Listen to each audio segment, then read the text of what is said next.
Just because life's messy, your self-care routine doesn't have to be. This is Hot Mess Mums, brought to you by Magpie.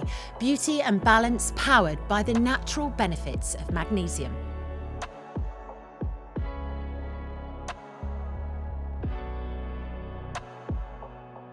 It is incredible to have the amazing Katharine Merry on the Hot Mess Mums Club podcast. Fastest woman in the world, an incredible broadcaster, a mum as well, and just an all-round amazing human being. Thank you so much for being with us today.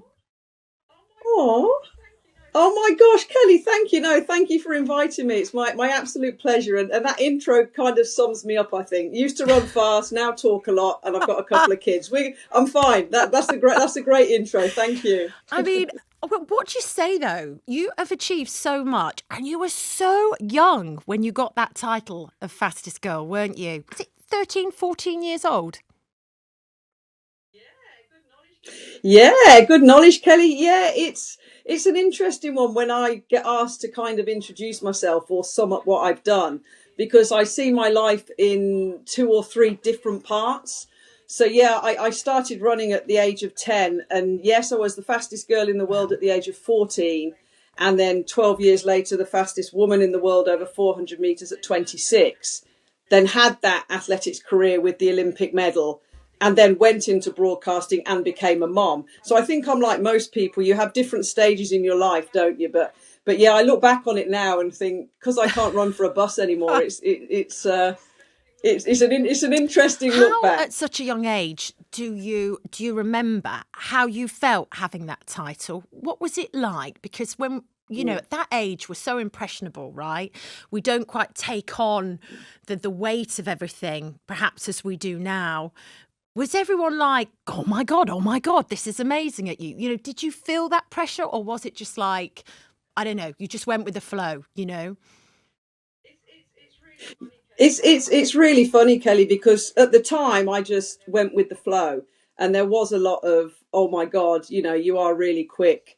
You do lots of events really well. I had a television program made on me. There were loads of academic kids, and then there was me that was really good at sport. And a lot of people were really interested, and there was a lot going on, which my mum and dad at the time did find pretty hard. But I just, being the person that I am, I just went with the flow at the time, and I was just running, and I just happened to be really, really good at it. And it's only when I look back now and I think, how the hell did I handle everything that was going on at that time? Because my daughter's now 12. So I'm thinking, I look at her and think, in a year's time, could I see her running around the world for Great Britain at 13 like I did when I started? And I'm like, there's no chance. There's no way she'd be ready to do that kind of thing. So I look back and think, oh my God. But at the time, you just roll with it, don't you? Every phase of your life, you just roll with, and then it's either, and you see how long that lasts for before the next phase or anything. I mean, comes social along. media wasn't a thing then either. So, I mean, do you ever think about that? What would it have been like? Because my daughter's also 12. She's not on social media, but all of her friends are. They have a lot of peer pressure, right, at this age, and way more than I think I did. So I guess there was a freedom when you were that age, and not that intrusion that they have to face now. Yeah, 100%, 100%. It's like a different world, isn't it? Because it was. And I think, how would I have coped with that? And I think I'd have been okay, but it's like any situation, you don't know until you're in it, right? And we'll never find out, because as we know, we're way past that now, and our kids are the age that, that we used to be. So no, that was one thing. It was a simpler world back then, I think. And it was a very straightforward world for me. I used to train, I used to run, I used to go to school, and didn't have to worry about social media pressure. Whereas you're right, our daughters are now 12, and it's frightening, absolutely frightening. And it's a different world now, and it's a lot harder world now. So yeah, I was quite happy back in the 80s and early 90s to be in my little cocoon and just running and enjoying it, because I do often think, actually, how would I have dealt with that? Would I have even been on social media? And I've got mates now, or whose kids run and do sport, Kelly, whose kids won't go on it because, you know, one bad performance or one bad comment will knock them for six. And yeah, I'm quite glad that I did what I did. Even when I won my medal in Sydney, social media wasn't a big thing, you know, back in 2000. You know, we're talking 26 years ago now. And I do joke with my friends, athlete friends and non-athlete friends, about flipping heck. Imagine if they had social media in our day. Do you know what I mean? But it's so true, though. Not only having sort of those eyes on you with your profession and being an athlete, but also with women, it's how they look. So we see that, don't we, particularly in tennis when Wimbledon comes round and everything, and the way, and female footballers as well, and female athletes, you know, a lot of the social media is also discussing how these incredible women look all the time above their talent and what they're achieving. Yeah, exactly. I know friends who to make themselves prepare for a race now, or, you know, that if they look good, they'll feel good. And they're very conscious of the fact of, if they wear a bit of makeup when they're racing, they know they're going to get a backlash on social media if they don't win. Because it'll be like, well, if you spent more time training and actually concentrating on your running rather than making yourself look nice, you'd have won, which is complete and utter rubbish. But female athletes are fully aware of what's going to come their way if they do things a certain way. And the majority, though, especially in sports, are very single-minded.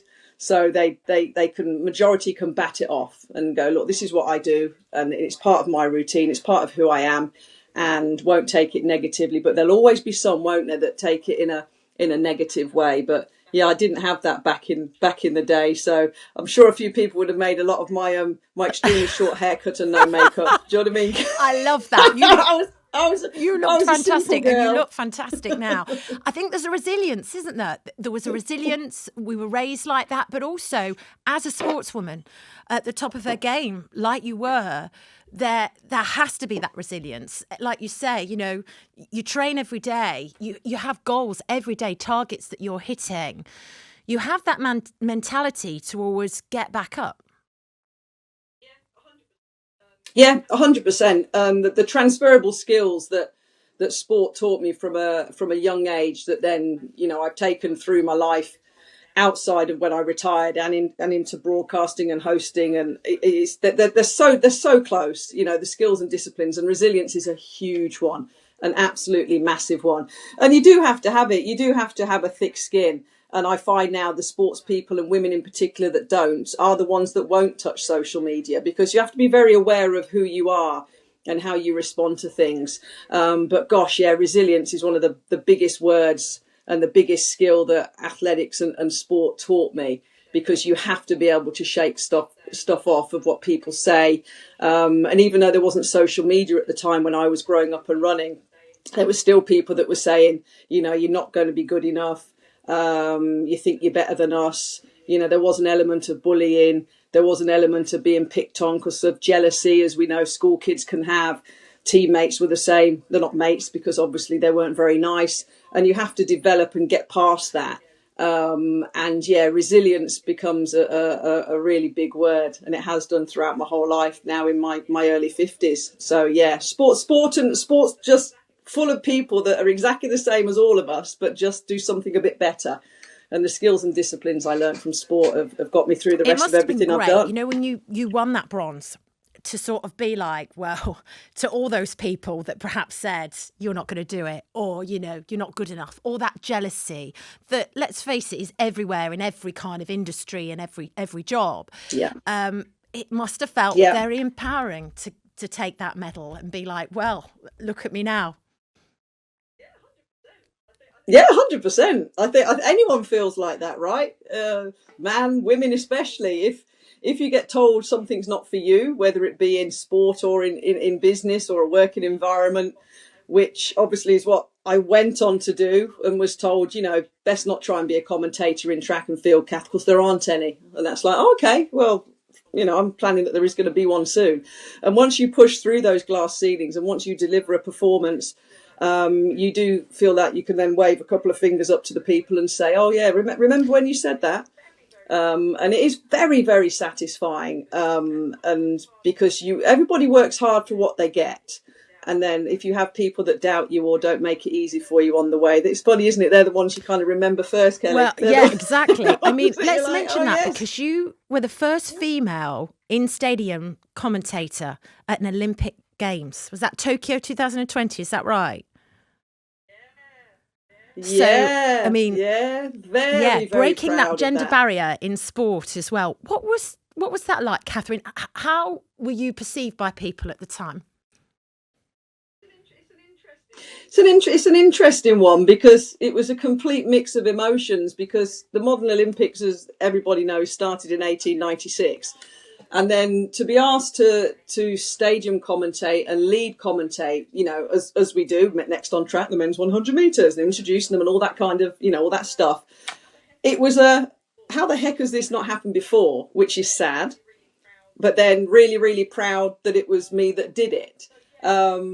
So yeah, it's a funny one because broadcasting, sports, the roles in front of the camera and behind are still very male dominated. The progress is starting to become a bit quicker, which is great to see, which I'm really pleased about. But yeah, to be asked to be the first woman to do it, and my colleague who I was working with, who I'm very good friends with, Jeff Whiteman, we're known as Terry and June, let's take it back to the 80s. As stadium commentators, and I was doing the delayed Olympics, of course, in COVID times in Tokyo with him, and he videoed it for me, Kelly, that the first event of the first morning session when I introduced the lineup for whatever race it was, and he put a lovely strap line on it and said, "There's not many firsts left in Olympic history since 1896, but this is one." And I was like, oh, and he videoed it for me, and I treasure that. And it was it was a great honour, but tinged with, how the hell has this not happened before? Do you know what I mean? But you can probably tell I push on, and I am who I am, and and I don't take any kind of negativity because I work with men 99.9% of the time. But it took me a few years to kind of get them to not be as guarded and as more accepting of what I've done. But the Olympics was a very, very special moment. But most bizarre because there was no crowd, because obviously it was COVID time. So we had a spit test every morning to be able to go into the stadium, and it was a most bizarre time, wasn't it? Everyone can look back on that and think it was a very weird, bizarre time 5-6 years ago. But to be asked to be the first female to stadium commentate in the Olympics was great. Incredible. Really, really special. Let's talk a little bit about wellness and the hits that it sort of took on your body as well. So perhaps when you were sort of, you know, in your 20s, and, you know, up to your retirement, what was that like for you physically, the demands that were put on you, and how has that changed since you retired? It's a complete diametric opposite now. When you retire from sport and it's your job, I say this to I was talking to my kids about it the other day, you kind of go one way or the other. You kind of carry on doing sport and being active because it's what you know and it's what you want to do. And it might be just to look good, or it might be good to feel good, or you turn the other way and do absolutely nothing because that's what you've done all your life. I happily took the I now do absolutely nothing route. And I genuinely, unless my husband's with me, he will go, no, she does nothing.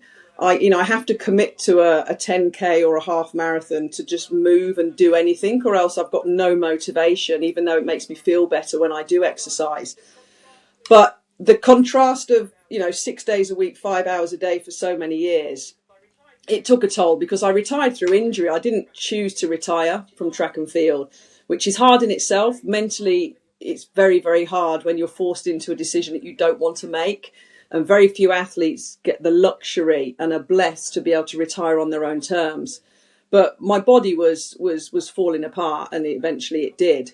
So I've got mates now with, replacement hips and shoulder replacements, but that's our job and that's what we do. But the toll it took physically was quite a lot. I had several operations and tried to get back, and then the body just fell apart and I couldn't do any more. And that's physically tough, but mentally it's even tougher than it is physically, because you can't train 6 days a week, 5 hours a day when that's your job and that's what you need to get paid.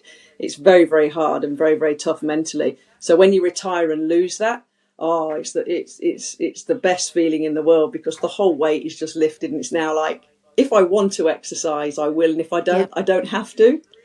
It's a really nice feeling to have that, because it doesn't matter anymore if I don't get up and train or do anything, from an activity point of view. So yeah, it's a very strange feeling when you retire and you do nothing. You kind of lose your identity a bit, because what am I going to do now? This is who I am.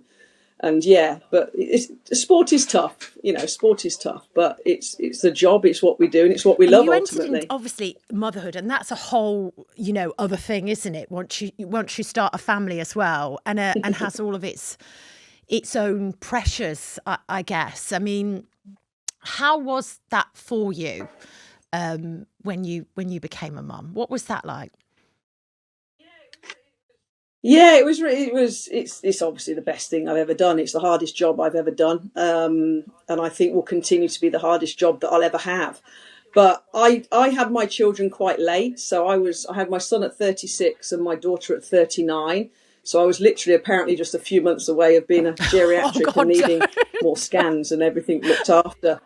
I was like, if you're going to be 40, if you have her, you'll have to do all these other things. I'm like, really? I'm like, okay.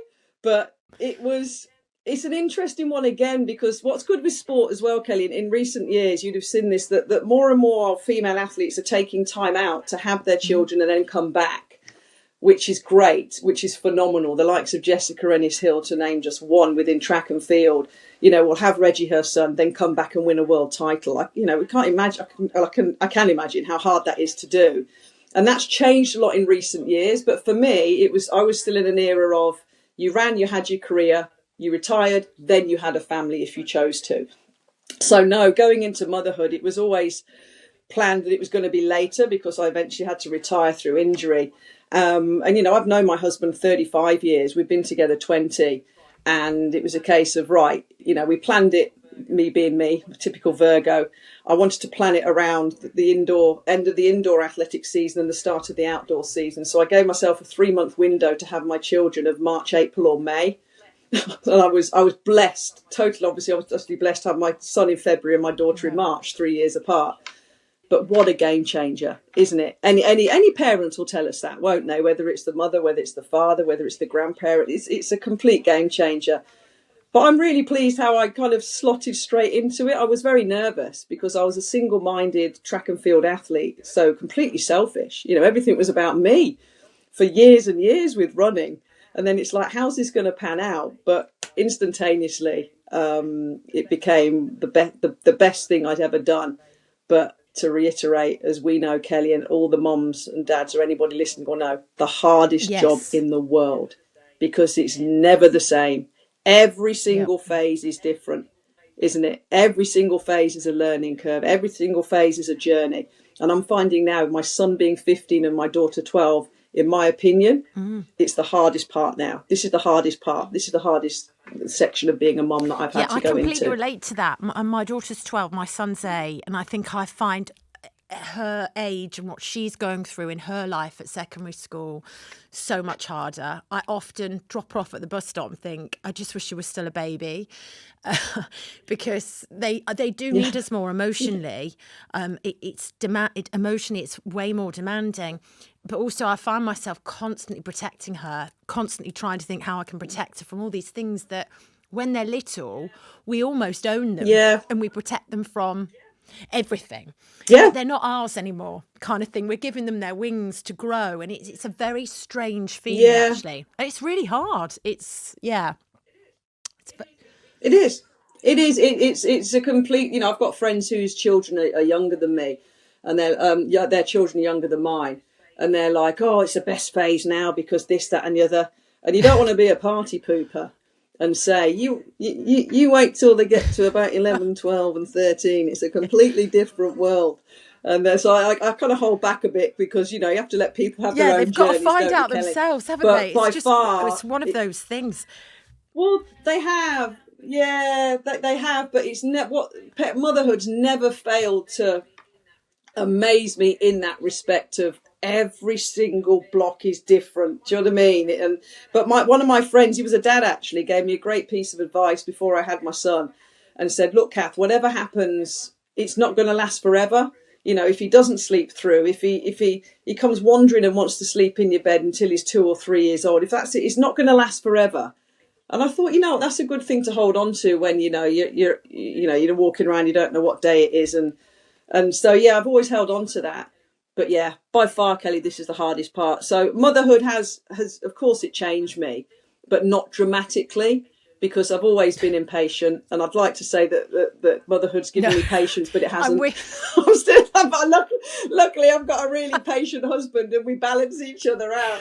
I think it just tests your patience all the time. I think it actually makes it worse. I've got. This episode, we're going deep on hormones, and if that word makes you want to laugh and cry at the same time, you're in the right place. Here's what's worth knowing. Magnesium is involved in over 300 bodily functions, and hormonal regulation is one of them. When your levels dip through stress, poor sleep, or just the relentless pace of modern mum life, everything feels harder. Your skin reflects that too. Magpie's bath salts and flakes are formulated to help top up magnesium levels through the skin, supporting the hormonal balance from the outside in. 2 cents, lavender and patchouli for a genuinely great night's sleep, and Secura for good skin days. Real ingredients, real benefits. Find them at magpieskin.co.uk.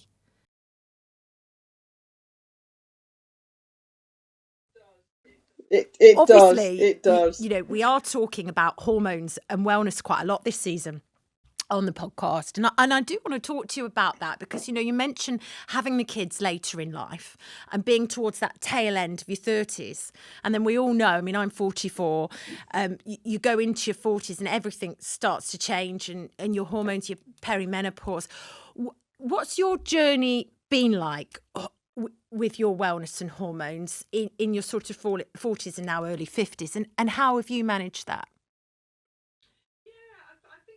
Yeah, I think compared to some of my mates, I think I'm doing okay in terms of, when I had my kids, Kelly, it was like, Katharine, you need to do all these exercises, you need to keep on top of your pelvic floor, you need to do this, you need to do that for your well-being. And I'm not going to lie, Kelly, I went, I don't need to do that. I said, I've won a medal at the Olympics. I don't need to do all these little piddly exercises. God, I wish I did those exercises now, Kelly. I'm telling you, flipping heck. It kind of caught up with me in terms of, am I really getting into my late 40s and feeling as tired and lethargic as I was doing? I got diagnosed with having an underactive thyroid after loads of investigations towards my middle to late 40s, which was a game changer for me because I was knackered all the time. But as we do, as women in particular, we just put it down to being busy with the kids and life and working and all that kind of stuff. And then other symptoms started to come. And I knew instantaneously about 3 years ago, Kelly, I thought, right, there's something's changing here, because I became extremely really irritable, wasn't sleeping properly, and I had hot flushes. And obviously read up on it, went down rabbit holes, and I thought, right, I've hit that now. So I think I did quite well to get to maybe about 46, 47. But we always have a decision to make, don't we, of kind of what we're going to do about that. I've got mates who are just going with the flow. And I'm like, I can't do that. I was literally commentating on some of the biggest races in the world, and I was just on fire, Kelly. There's nothing worse, though. I can't, and it comes up, doesn't it? And it kind of comes up and creeps up and goes into you. I'm like, I'm on fire, and I'm trying to call like a world championship final. So I just went straight down the medication route instantaneously. And touch wood, I've got a really good doctors down the road, which I think is so important for us women, isn't it? To have a doctor or an establishment that has maybe more information on perimenopause, or a specialist potentially that's within the clinic or the surgery. And we've got one where I live here, and she says, Kath, these are your options, let's try this. And bish bash bosh, touch wood, estrogen tablets, Marina coil, taking care of both things at once. And I've been really, really good ever since I started that about 2-3 years ago now. And it's fine. And I accept it because we have to. And I'm feeling pretty balanced with it. And the other medication that I'm on for my thyroid, which I have to take every day. So yeah, it's been an interesting one. But I think now I'm in my early 50s, I am getting a little bit more like, oh my God, do I need to look at changing and doing things a little bit better? But I think I'm doing all right, Kelly. Do you know what I mean? In Yes. that department, because it took care of everything for me. I sleep better. The hot flushes have gone. The irritability, which was sky high, good grief, it was terrible. I think I'm doing okay. But I'm a very straightforward, okay, this is the Yeah. situation, how do we fix it, and a Yes. move on type person. So I think I've been quite lucky in terms of hitting a sweet spot at this moment in time, being 52 this year, that's We doing know okay. how much sort of our self-care is really important, and us taking time out for ourselves as well around all of that. Being a mum, your job's very demanding as well. There's a lot of travel involved, a lot of pressure when you are commentating and doing all of that work. So what kind of things do you like to do to sort of zone out from everything else, but give yourself a bit of TLC? It's an interesting one because I was thinking about that the other day, because at the moment it's absolutely nothing, which is really, really bad, I think. But I find it really hard to sit still and do nothing, Kelly. Do you know what I mean? If my mate's like, oh, let's go to the spa or whatever, I'll just be like, oh yeah, but then I've got to sit down for a couple of hours, and I'll just be looking around and thinking, oh, I could be doing some DIY. I'm a big DIYer. I do everything in the house. I'm changing loft insulation. I'm building walls. You know what I mean? I have to do something. So I maybe that's it. Actually, maybe you've solved it for me by asking that question, Clay. Maybe it's the mundane jobs of everyday life that actually is my kind of outlet, because the kids' schedules and my schedule is so manic, I don't really stop. So maybe just those boring everyday things. I don't really do much else outside of work and have the kids, which my mate said is not good for me. So we go for a curry every now and again, and I catch up with my mates. But yeah, maybe I should do more for myself, Kelly. That's. But I don't think I'd be able to do it. I want you to try. I have a list in my head. I want you to do something and try, and then let us know. Let us know how you get on. I will. You know what? I will. But no. But actually, I think it's the Monday. I think I need to. I find and do have a balance of everything that my husband can't do, won't do, or hates doing, I love. And I think maybe that's it. So I'll repaint the whole house, the inside, the outside. And maybe that's my time of that's just me. I'm in my own little world. I've got my music on. I'm listening to my Bruno Mars, as I'm a huge fan. Oh, maybe my kids that's love it, Bruno Kelly. Maybe Mars. it's just everyday He's boring one of their life. favourites as well. I'm a big fan. I'm a big fan. I think I'm going to know the answer to this, but I was going to say, are you a bath time or shower kind of person? And we'd love to know and have a confession from you as to when you are in that shower or bath. Is there anything, you lock the door, you zone out? Like one of our guests said that she comes up with her best ideas when she's in the shower. So I'm guessing you're not a bath time, because that involves lying still. Yeah, that they take too long, Kelly. Yeah, I'm not a bath person. No, definitely a shower. And again, actually, now I'm thinking about it, that'll be something else that I do enjoy. I'll quite happily empty the whole water tank having a shower just for me. Want to boost the water, I'll boost it for an hour for the kids. But no, I love a long shower, and maybe that's the thinking time. And it is actually, I do a lot of thinking in the shower in terms of work and in terms of, scripts or links or anything, whether it's athletics or the netball that I work on. I do like my shower time. So yeah, that maybe is the thing that I kind of have to myself in terms of nobody else being around. So yes, I'm definitely a shower person, and I do, like the previous person you mentioned, spend a lot of good ideas come in the shower. A lot of thinking time's done in the shower as well. Because everyone leaves us alone. A lot of planning at that point. Hopefully, we don't have to deal with anyone. 100%, and and I will drag it out as long as I can, and literally at least 5 times a week be accused of There's no hot water left. And we've got a really big water tank, but hey, that's my You've thing, earned right? it. You've got a bronze Olympic medal. Come on. It's yours. Well, the kids don't care about that, Kelly. You know that. It's so funny, isn't it? Kids, you're just somebody's mom. Do you know what I mean? And I love that. I do love that. And my daughter was mortified about 4 weeks ago when her school for in International Women's Day said, "Kath, can you come in and do an assembly for us?" And my daughter was like, "You are not coming in. You are not coming in." And then she went full circle and went, "Well, actually, if you do come in, can you just, say you're my mum?" I was like, "Oh, which one is it, kids?" How did it? One minute you call, the next minute. Oh God, I don't think I've ever been cool with mine. How did it go down when you did it? Most of the time, I'm not. I'd love you to join our Two for Joy. If you could give our female audience 2 takeaways from you, 2 powerful things that they could take away from you, your career, our conversation.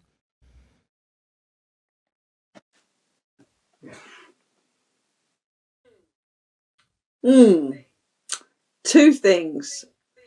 I think one of them would definitely be never let anybody tell you can't do what you think you truly can. I think it would be always have a constant belief and back yourself.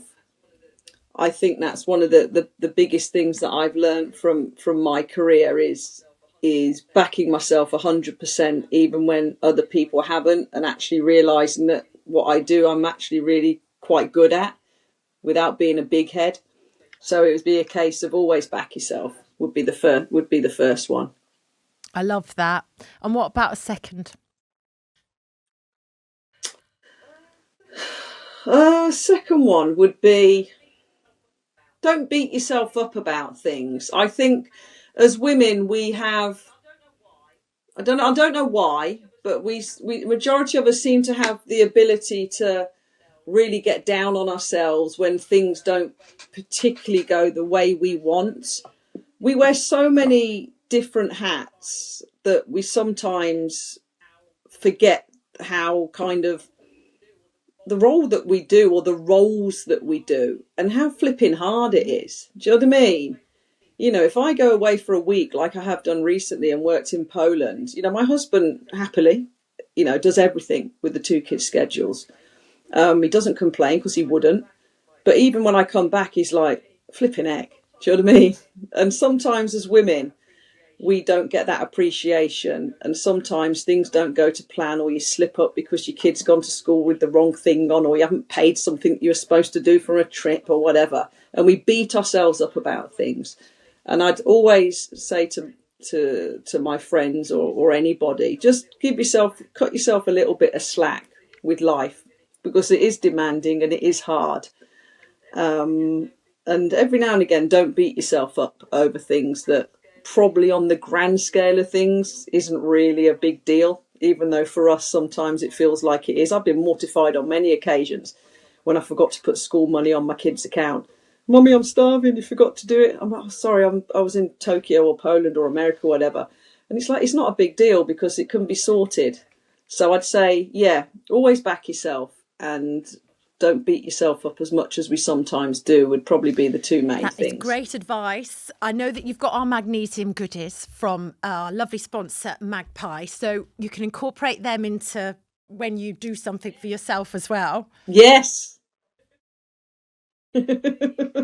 Yes, please. Yeah, that's good for sleep, it's great right? for sleep, and it's great for aching muscles as well. Oh, there we go then. It won't be from running, Kelly, but when I'm up and down my ladder outside painting the back of my house again, or changing the slates on the outbuilding, I'll be like, "Oh, that's gonna sort me out." So remind me of my friend Ruth, like That'll her and her help me. husband, they're totally reversed. She does all the DIY, all the gardening. When anything needs fixing, she's got like a big toolbox. She's incredible. And he doesn't do any of that stuff. It's not for him. Yeah. So very cool. No, she sounds exactly the same as me, and I love it, because ultimately I want it done properly, Kelly. No offence, men. So I just no offence to my husband, but good grief, But no, I love doing it, and I've now discovered through chatting to you today on the Hot Mess Mums Club that this is my thing. This DIY thing is my time and my painting, and that's my zoning out time, and I love doing it as well. You're an absolute legend. Thank you so much for being a guest on the podcast, Katharine Merry. Oh, thanks for having me. Thank you. Until next time, less pressure, more glow. Magpie and the Hot Mess Mums.